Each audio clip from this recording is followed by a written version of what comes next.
Så vi er gruppe 6, og vi har om planeternes bevægelse. Og det er Fatuma, Christian M. og Mikkel. Det er det. Yay. Så ekscentricitet, det går fra 0 til 1, og det betegner, hvor elliptisk eller cirkulær en planets bane er omkring en stjerne. Hvis den er rigtig tæt på, hvis den er nede på 0, så er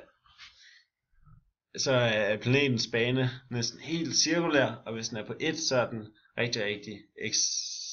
rigtig elliptisk. Jordens bane, den strækker sig fra cirka 0 til 0,06 på et tidsrum på cirka 100.000 år. Og lige nu, der er den på 0,017. Ja, og så vil jeg gerne fortælle lidt om Keplers tredje lov. Og Keplers tredje lov, den siger, at kvadratet for omløbstiden i banen er proportionelt med den halve storakse i tredje potens. Og Kepler, som er ham herovre, han fandt ud af i 1600-tallet, at planeternes baner, de var formet som ellipser, som er de her sådan lidt flade cirkler, som ligesom er blevet mast i toppen, kan man næsten sige. Og det han fandt ud af, det var, at hvis en planet, der havde omløbstiden t, den følger den her ellipseformede bane, som har en halv storakse, der er a, så vil t i anden, altså omløbstiden i anden, den vil være ligefrem proportional med a i tredje, altså den halve storakse i tredje. Så man kan skrive Keplers tredje lov op som t i anden er lige med konstant a i tredje. Og hvor det her, det vil være omløbstiden, og det her, det vil være den halve storakse.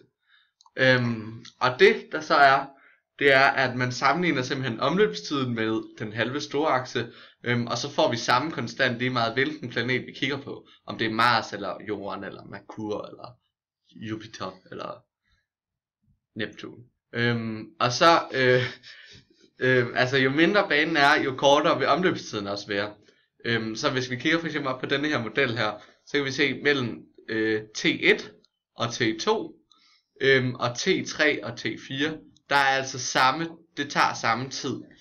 Men man kan se herover, der når den meget længere i forhold til hvor meget den når her, selvom det er samme tid den ligger på. Og grunden til at det går stærkere herover, det er fordi at planeten når tættere på solen, og som solen fungerer ligesom sådan en slynge, der sådan er med til at slynge den afsted.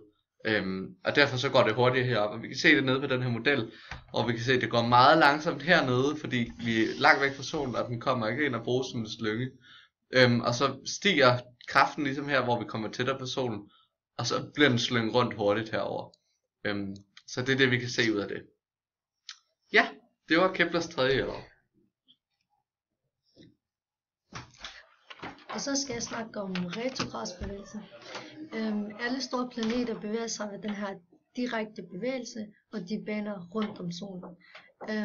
Et Marsår, det består af 2 jordår, og Mars bevæger sig også på det meste af tiden ved den her direkte bevægelse.